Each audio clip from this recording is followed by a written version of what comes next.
Hermanos, antes de empezar, hola. Yo quiero decirles que nosotros como iglesia necesitamos del favor de Dios y del favor de ustedes siempre en todo, en estar, en venir, en ir a evangelizar, en el ayunar, en el que estén orando por este ministerio, por mi vida, por mi familia, por la familia del CED. Amén. Y entonces en todos esos ejercicios usted puede meterse. Tal vez usted no pueda ir a evangelizar, pero puede orar y ayunar. Amén. Tal vez usted no pueda ir, ojalá que sí pueda ir porque es una bonita experiencia. Pero yo otra vez le sigo insistiendo, órele al Señor para que Él produzca en usted y en mí el querer como el hacer para poder ir y evangelizar y poder ganar almas para Cristo. Amén. ¿Saben cuántos están esperando, hermanos, en el día global? Este día global en Brasil. Están esperando 5 millones de personas. El año pasado en el día global se ganaron 3 millones de personas para Cristo en todo el mundo, según el reporte que se dio. Nosotros hemos entrado, ¿se acuerda que nosotros hemos hecho labor aquí y celebramos también el día de la oración? Bueno, vamos a entrar en la parte del evangelismo. ¿Por qué? Porque eso es lo primordial, hermano. Nosotros no hacemos nada con hacer un poco de cosas si no estamos llevando las almas a Cristo, hermano. ¿Cuánta gente camina rumbo al infierno? ¿Verdad? Y nosotros tenemos la posibilidad de mostrar que Jesús es el Señor. Amén. Serie Los montes por donde Dios pasó. Y vamos a entrar en esta parte. ¿Recuerdan, a manera de repaso muy rápido por el tiempo, el monte Ararat, que era monte de misericordia, el monte Moriat, que es la provisión, el monte Gólgota, la renuncia del yo, el monte Tabor, alabanza, el monte Sinaí, la disciplina, el monte Zoar, refugio, el monte Carmelo, fuego de Dios, el monte de los olivos, quebrantamiento, el monte Oreb, llamamiento, el monte Hermón, la conquista, y el monte Sión, el monte del rey. Hoy vamos a entrar entonces específicamente en uno de los montes, ¿verdad? Cada experiencia en el monte debe traernos una actitud diferente. Toda experiencia espiritual que se viva debe cambiar nuestra forma de ser. Hermanos, eso es un principio. Si yo estoy viviendo una vida espiritual, si yo tengo una experiencia espiritual, mi vida va a ser transformada. Hermanos, cuando es lo mismo si usted a nivel natural va a hacer ejercicio. Usted no va a ser el mismo en un mes, en 2 meses usted es distinto, ¿cierto? Vean a Adrián Junior ahí, está en el gimnasio, está cuadrado. Vean a Mikey allá atrás. Vean a Chris. Y yo no me pongo ejemplo porque ya yo soy mayor. Soy grande. Pero cuando uno hace algo, la experiencia espiritual que se vive va a cambiar y va a transformar nuestro ser. Hermanos, por eso es importante que nosotros veamos los montes por donde Dios pasó. ¿Por qué? Bueno, porque las experiencias espirituales nos deben traer a una actitud diferente. Hermanos, si yo he nacido de Dios, si yo he nacido de nuevo, yo debo ser una criatura distinta. Yo no concibo a alguien que dice ha nacido de nuevo y sigue siendo la misma persona. Yo creo que no podemos seguir siendo los mismos si nosotros nos asomamos a la Escritura, si nosotros tomamos el tiempo de oración, si nosotros tomamos la experiencia espiritual en Dios, va a transformar nuestro corazón. Jesús habla la Escritura por muchos lados. Vean que Jesús no es la excepción. Y no podemos decir que era porque estaba en Israel. No, es porque Jesús entendía el tema del monte. Dice la Escritura que Jesús subía al monte a orar. Para él le era necesario un tiempo de comunión con el Padre, y en cada uno de los montes que él subió, en cada uno de ellos sucedió algo diferente, hermano. Experiencias espirituales. Nosotros no estamos diciendo, o yo no estoy diciendo, que es que hay que ir a buscar un lugar allá por allá arriba que sea el monte de la cruz, o el monte, bueno, aquí tenemos buen monte, ¿va? O bastantes montes, digo, porque buen monte sonó raro. Pero hay bastantes montes. Y tal vez no es el asunto solamente literalizado de ir a buscar un monte, pero busquemos un espacio de tiempo, busquemos un asunto en donde yo pueda ir y tener comunión con Dios. Pero que de esa comunión, hermanos, yo debo salir reformado. No es posible que si yo oro todos los días yo siga siendo la misma persona. Eso no es verdad, hermano. Hay algo que está mal. Y lo vuelvo a poner otra vez en la parte natural. Si usted va al gimnasio todos los días y no pasa algo con usted, hay algo que está haciendo usted mal. Amén. Entonces, Jesús subía al monte. Es sorprendente ver cuántos montes menciona la Biblia. Ya vimos un montón ahí. Pero en esta mañana vamos a centrarnos, porque también tenemos la Santa Cena en el monte Moriah, el monte de la provisión. Ese es el segundo monte en el orden que habíamos establecido, yo puse ahí. De Génesis capítulo 22, del verso del 1 al 14. Recuerden, lo fundamental del monte es que Jehová proveerá hijo. Este es lo central del monte Moriah. El monte Moriah implicaba o significaba también, bueno, Dios proveerá hijo. Hermanos, ¿por qué es tan importante este monte? Bueno, resulta que es el monte Moriah donde Dios tiene el mayor reto. Y las grandes enseñanzas que a nosotros nos aparecen aquí es que antes de subir al monte, Abraham es probado. ¿Recuerdan? Es en el monte Moriah donde Dios confronta a Abraham con su fe. Es donde Dios le dice: ahora sí, Abraham, usted está listo a hacer lo que yo le digo.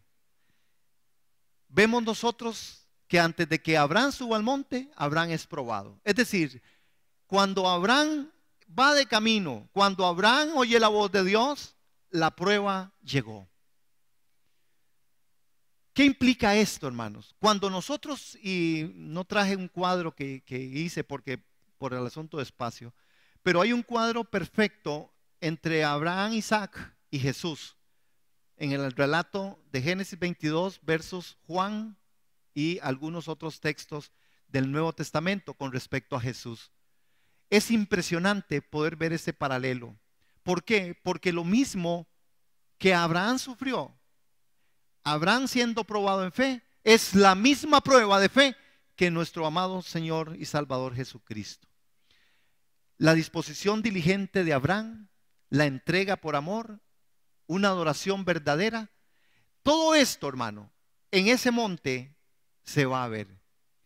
Cuando el monte Moriah fue usado por Dios, cuando Dios pasa por ese monte, las enseñanzas quedan y empiezan a ser claras. 1, la prueba antes de subir.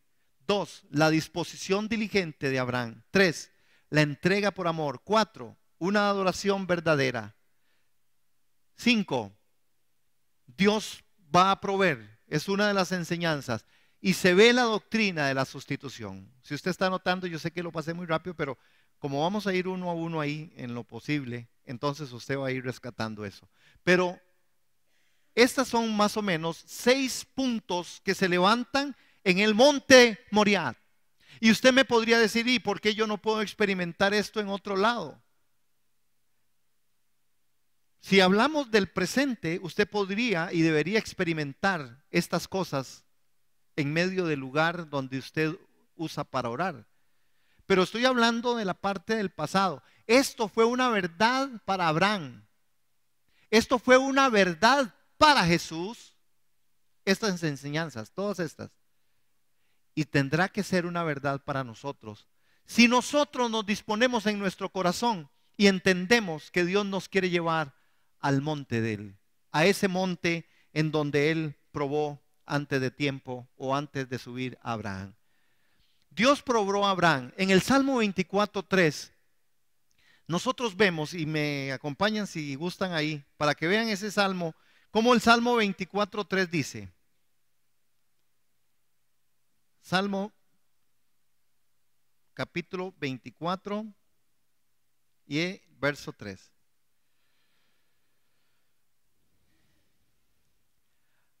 Hay algo que tiene que estar en nosotros muy claro, iglesia. Una cosa es que yo haya nacido de nuevo, y usted ya eso lo sabe, ¿verdad? Y otra cosa es que yo verdaderamente viva como un hijo. ¿Sí? Cuando Abraham va a ser tomado en cuenta por Dios para que suba al monte,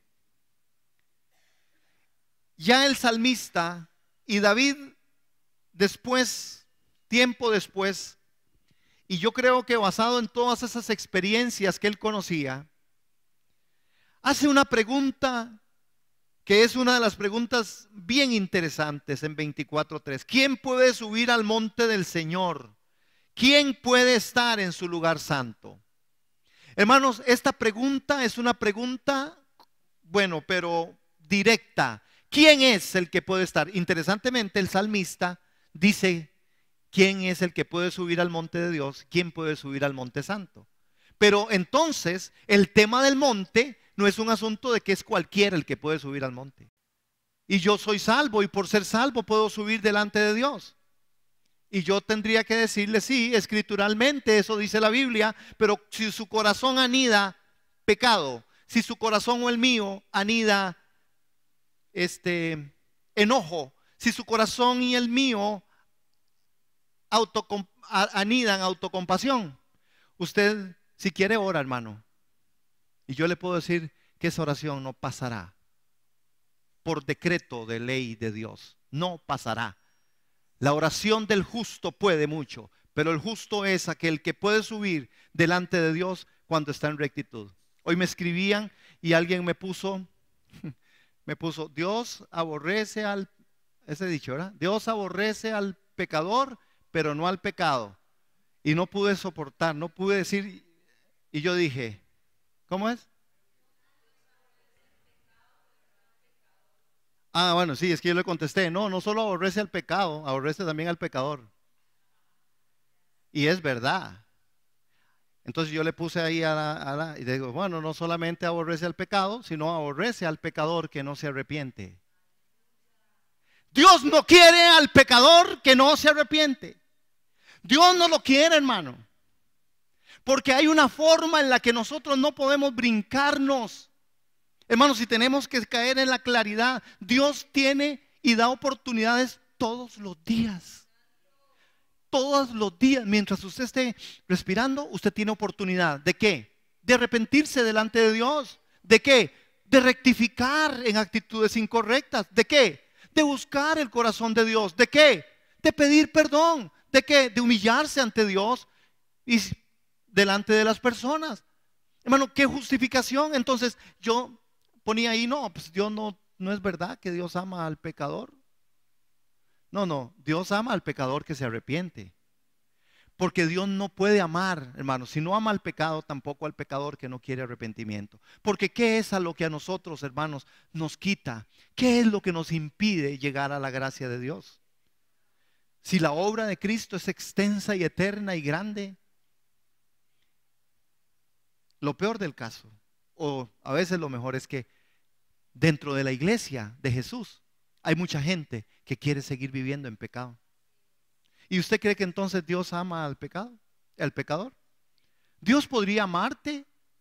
Dios podría amarme sabiendo yo de la obra de la cruz del Calvario allá en Moriah y seguir yo en pecado. Entonces Dios se ve obligado y está obligado a amarme. Yo en la escritura no lo veo, hermano. El registro bíblico a mí no me da espacio para que yo pueda decir, ah, no, pues Dios no está tan a disgusto conmigo. Yo ando en pecado, pero Dios me ama. Hermanos, este término del amor de Dios, esta forma de decir, Dios me ama. Sí, Dios me ama si yo vivo conforme a sus estatutos y sus preceptos. Dios me ama aun cuando yo era enemigo. Pero hermanos, ¿qué justificación tengo yo delante de Dios para decir, Señor, sígame amando porque yo sigo pecando? Es la tesis de Pablo en el libro de los Romanos. Continuaremos pecando para que la gracia abunde. En ninguna manera. De ninguna manera. Porque hoy tenemos la posibilidad. ¿Sabe cómo es eso, hermano? Como que usted tenga un dolor de algo y usted sabe que el dolor se lo puede quitar algo y que usted no se lo quiera tomar. Es negligencia.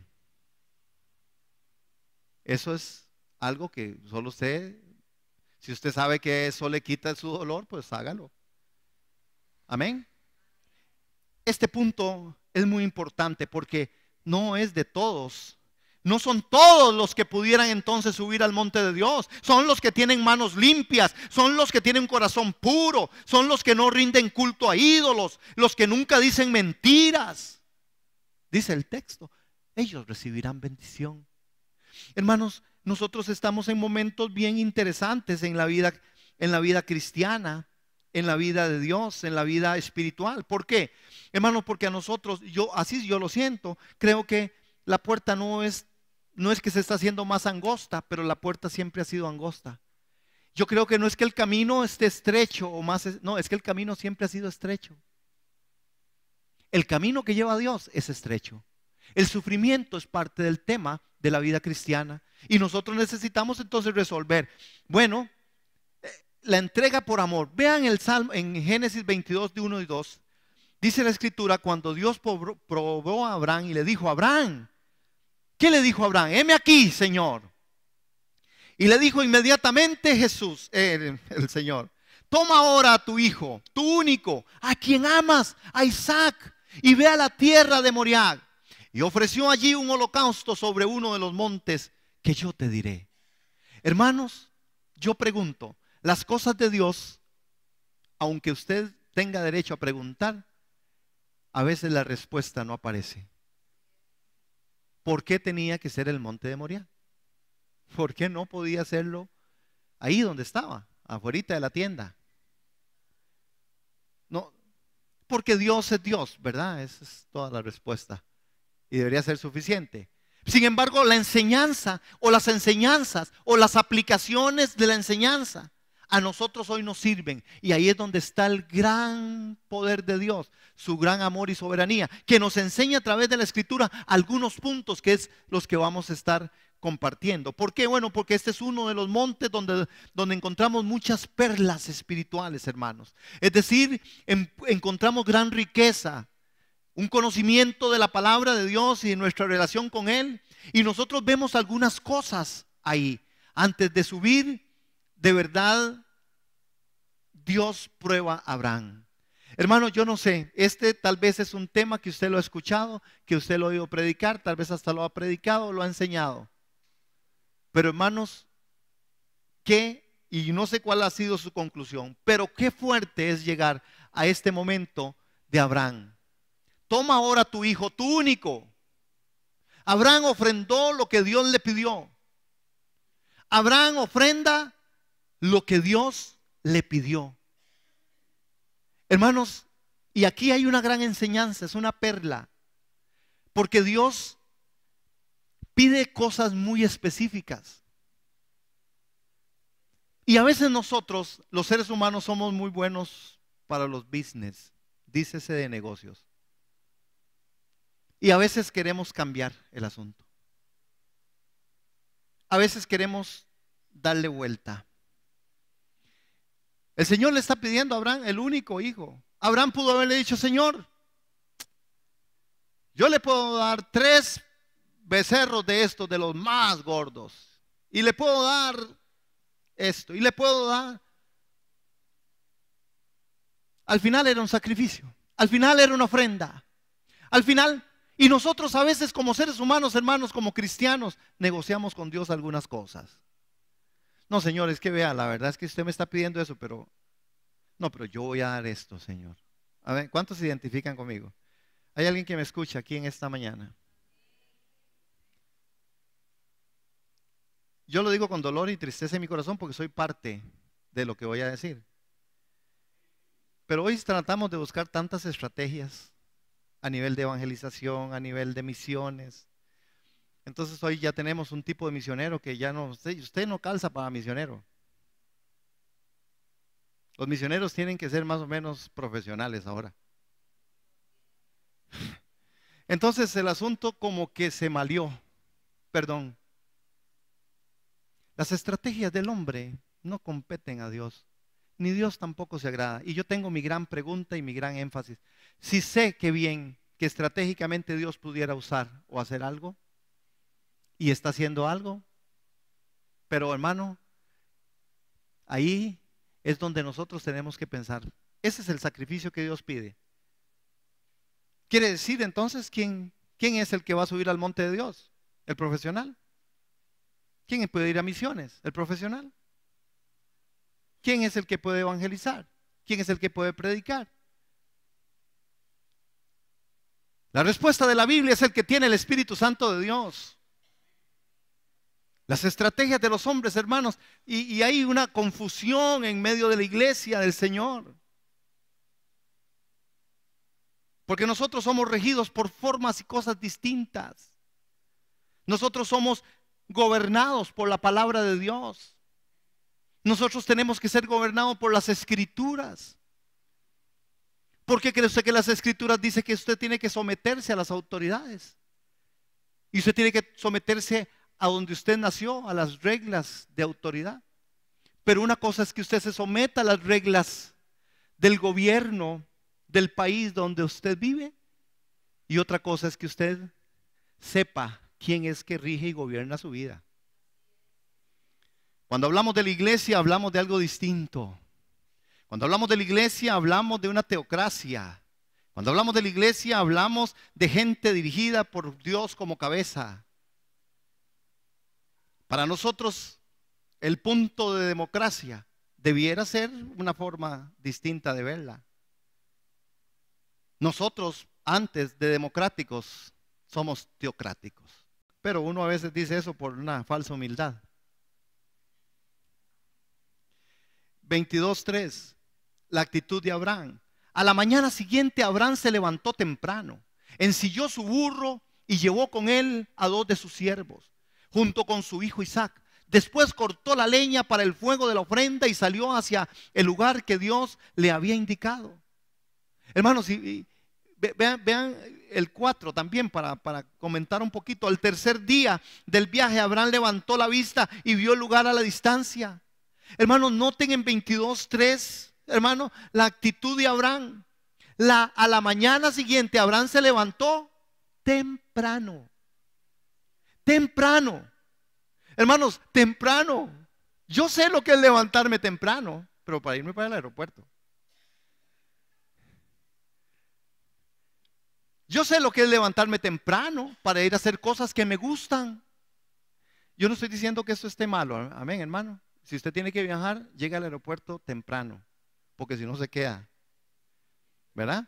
Si usted tiene que ir a pasear, qué dicha, pero acuérdese que el ferry sale a tal hora y si usted no llegó a esa hora, usted se quedó. Entonces, no es un problema. Yo no estoy diciendo que ese sea un problema. Yo estoy diciendo que yo no tengo un problema para levantarme temprano, para algunas mecánicas y algunas cosas lindas e importantes y bonitas que no son pecado. Pero Abraham se levanta temprano, hermanos, para ir a sacrificar al hijo. Oye, hermano, esto a mí me llamó poderosamente la atención dentro de la historia que usted ya la conoce. Pero cuando Abraham dice, y Abraham a la mañana siguiente, Abraham se levantó temprano. Abraham fue eficiente, ensilló el burro, llevó con él a los 2 siervos y junto con su hijo Isaac. Hermanos, después cortó la leña para el fuego de la ofrenda y salió hacia el lugar que Dios le había indicado. Saben que hay una figura interesante que descubrí, ¿verdad? Y me permití hacer un poco de... Y yo decía, Señor, qué interesante esto de los 2 siervos por sacrificar a Isaac. Pero me di cuenta que cuando Jesús estuvo en la cruz, estuvo con 2 ladrones de su lado. La figura, y creo que la vamos a traer un día a la iglesia para estudio, la figura es, en el paralelismo es impresionante. Impresionante cómo de verdad Abraham con sus 2 siervos, Jesús también tiene 2 testigos, y es un poco lo que el apóstol Pablo registra. Por 1 o 2 testigos, ¿verdad? Es donde podemos establecer juicio o podemos establecer una querella en medio. Dice, si su hermano peca, busque, si no se arrepiente, busque 2 hermanos para que... Hermanos, es algo con lo que Dios en su pensamiento tiene que para nosotros debiera ser punto de comparación. Pero me llama la atención que Abraham no solamente... Él le pide al único y después vamos a ver que es el único, sino que le pide una actitud de Abraham, una actitud, hermanos, qué especial este hombre. Este hombre entonces junto con su hijo Isaac cortó la leña para el fuego de la ofrenda y salió hacia el lugar donde Dios le había indicado. Uy, hermano, que con razón este hombre es el padre de la fe. Con razón Abraham es el padre de la fe. Es que oigan lo que se establece de él como individuo. Qué especial es Abraham. Por eso el pueblo judío hasta el día de hoy dice, Abraham tenemos como padre. Claro, hermanos, es un orgullo. Abraham es una estructura de credibilidad tan impresionante para la iglesia de hoy en día, que nosotros ante Abraham no podemos decir muchas cosas, pero tenemos hoy la oportunidad de ser gente que de verdad, hermanos, podamos decir: Señor, yo quiero ser como ese hombre. Hermano, ¿qué me imposibilita a mí a ser una persona con una actitud como la actitud de Abraham? ¿Qué? ¿Qué me imposibilita? Abraham era un hombre, hermano, sujeto a pasiones. Abraham era un hombre en formación, como usted y yo. Pero vea cómo Abraham decide, hermanos, porque oyó una voz e hizo caso. Porque él oyó la voz de Dios e hizo caso. Vean el verso 4.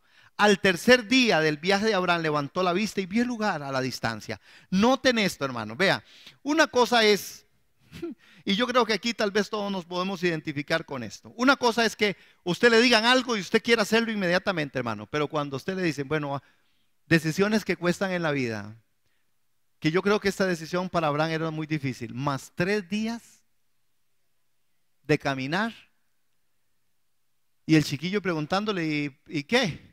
¿Para dónde vamos? Vamos al monte Moriah. ¿A qué? A presentar una ofrenda al Señor.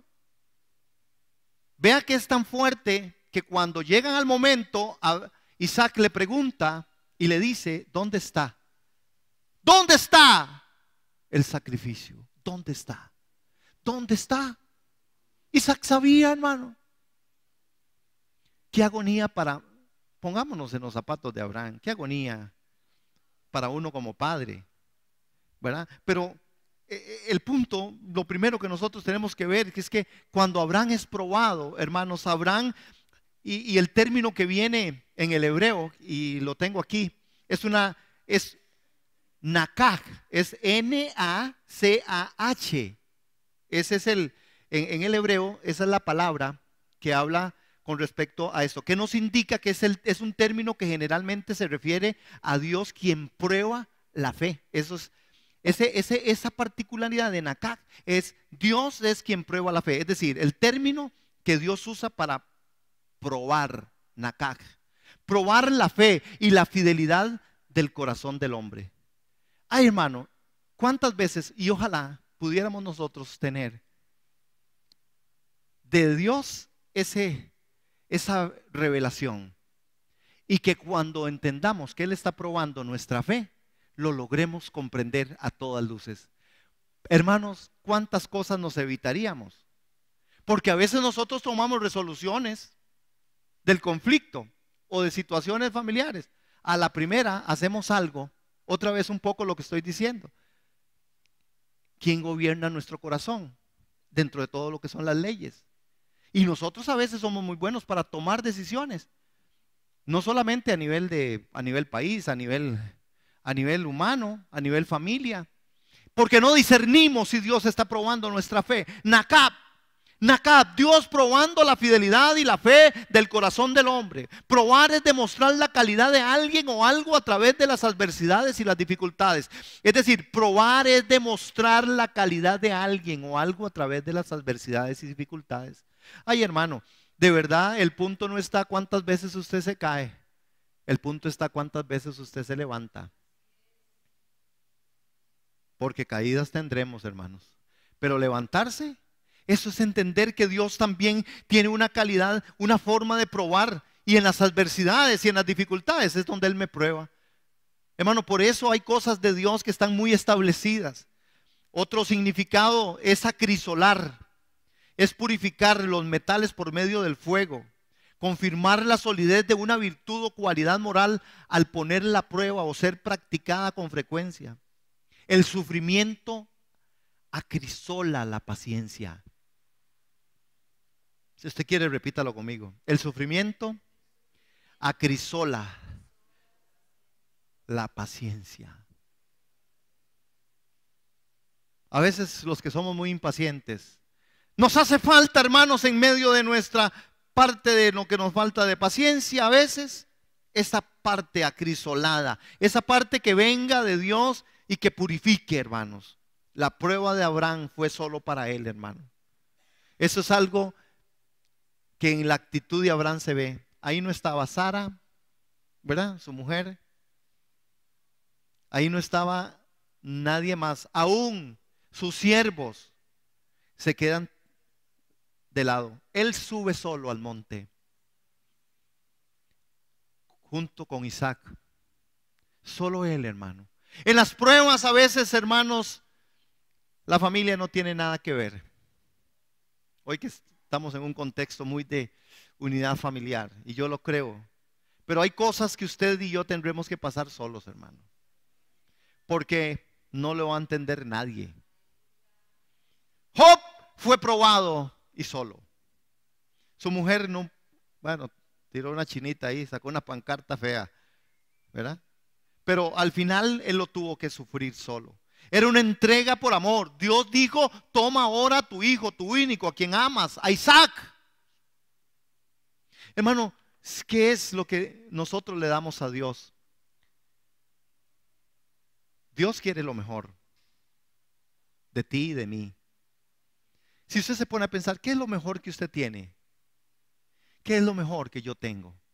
Yo estoy dispuesto a darle a Dios lo mejor. Estoy dispuesto a sacrificarme por Dios en mi hogar, en el servicio, en el trabajo. ¿Qué es lo mejor que yo tengo? ¿Qué es lo que usted y yo tenemos como mejor? Yo no sé qué es lo mejor suyo.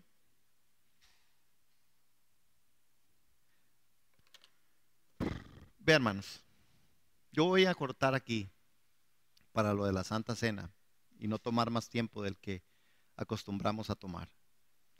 Pero quiero dejarle con esto. Revisemos la actitud de nosotros con respecto a las peticiones de Dios. ¿Cuántas veces Dios nos ha dicho, tienes que cambiar esa forma? ¿Cuántas veces Dios nos ha dicho, a través de la Escritura, o a través de una profecía, o a través de la situación, tienes que ver cómo arreglas tu núcleo familiar? Tienes que ver cómo estás componiendo algo, o tienes que ver cómo vas a hacer con tal o cual cosa. Tal vez Dios a nosotros nos ha pedido algo. Tal vez Dios nos está pidiendo algo que para usted es muy valioso. Hermanos, esta mañana sería necesario que nosotros tomemos una decisión de subir al monte Moriah. Decisión de valiente, decisión de hombres y mujeres que de verdad quieran subir al monte de Dios. Y dejar y poner lo que usted y a mí Dios nos está pidiendo. Usted tal vez dice, no, a mí Dios no me está pidiendo nada. Qué dichoso. Yo sí creo que Dios está en la constante de pedir. ¿Por qué? Hermanos, ¿por qué pedir? Bueno, porque Dios siempre sabe que nosotros tenemos cosas que tenemos que resolver. Dígame una cosa, ¿cuántos de los que estamos aquí, ustedes tienen alguna situación particular que resolver más tarde o mañana? Sea una decisión, así sea ir a trabajar, en el trabajo, con los hijos, con la salud. ¿Verdad que siempre hay algo o no? Siempre hay algo. Bueno, yo creo que Dios está pidiendo también que nosotros logremos dejar esto delante de Él y que subamos al monte Moriah. Voy a dejarlo solo en la introducción, hermano. Me faltó no saben cuánto, pero bueno.